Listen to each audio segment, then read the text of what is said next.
So in the electronics shop, I read that you met a lot of people, not just Jose Suleiman. You want to tell me who else you met and befriended a bit? So many. One of those, may I rest in peace, is Ingrid Bergman. He used to come all the time to the store.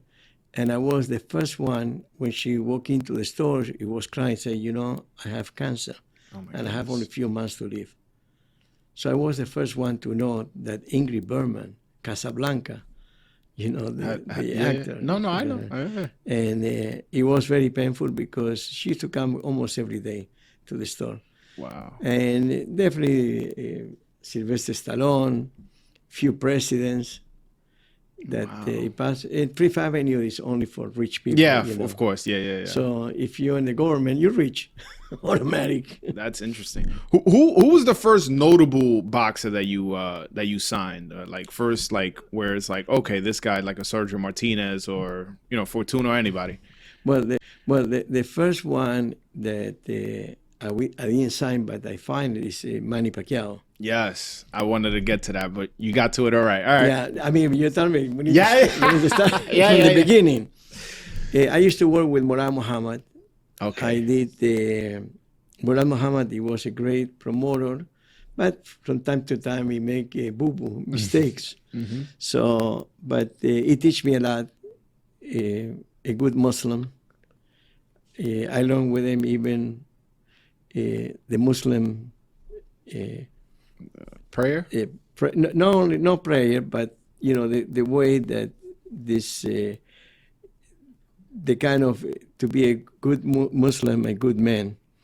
So I learned a lot. I remember one time it was in an event, and I walked into a place that it was the way in, and when I walked, it was about 20 or 30 black men, and Murad Muhammad, he was giving the speech. So I walk in, oh, I'm sorry, I say, no, come on, inside, you're the brother. And every one of these men, he look at me like, what do you do, this white boy with us? And he said, this is my best soldier. Wow. And I want to give him the respect. And each one of them, he gave me a hug, the 30 of them. Every one of them. It was something so special to show that I cannot understand whoever discriminate on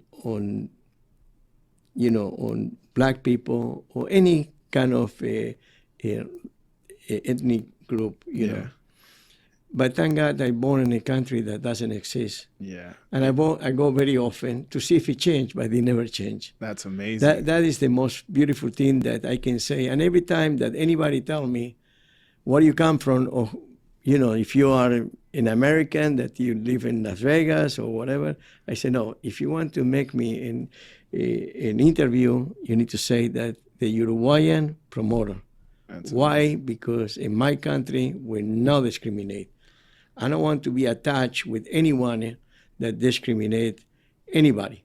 So amazing. This is, and I believe every Uruguayan feels the same way. Feel the same way. Yeah. We are very proud of our country. Small one, but definitely one of the best. Tell me about the amateur program kind of that you have in Uruguay that you're trying to get the boxing situation don't forget, excuse me to interrupt, let's continue with the story, yes. With the story of Manny Pacquiao. Oh, yes, I'm so sorry. And I want to give you a tip for everybody that listen to you that almost nobody knows. That is true.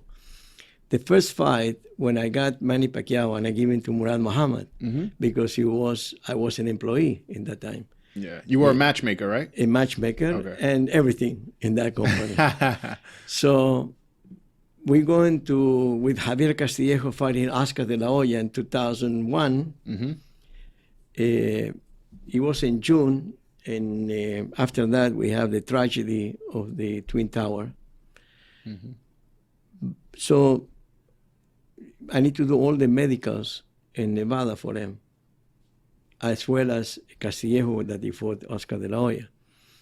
And I go to him and say, can you come with me to take the blood? I said, oh, sure, Manny, no problem. And he fainted. And he's so scared about needles. And many people in the boxing business knows that he cannot, doesn't want to do tests, blood tests.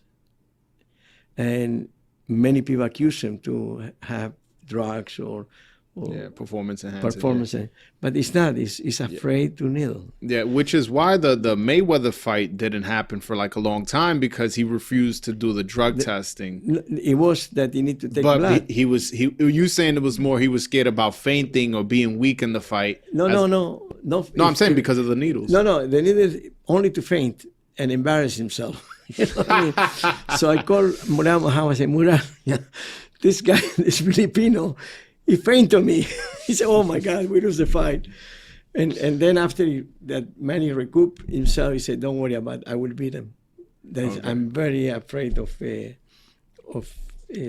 needles. Needles. Okay. Do you know what fighter was it that he fought for that fight? He fought on the undercard. Was it Ladaba? In Africa. Ladaba. Yeah. He had a fantastic performance. Yeah. I remember reading a article where Freddie Roach said that he was trying to run to the casino to gamble and bet a lot of money because he saw Manny Pacquiao was an underdog in that. So he was trying, but he said the line was too long. But he was like, anyway, by after the weigh-in, it was no more line, because everybody went to Manny Pacquiao, and he came a lot of Filipinos, that he bet big time. Yeah. So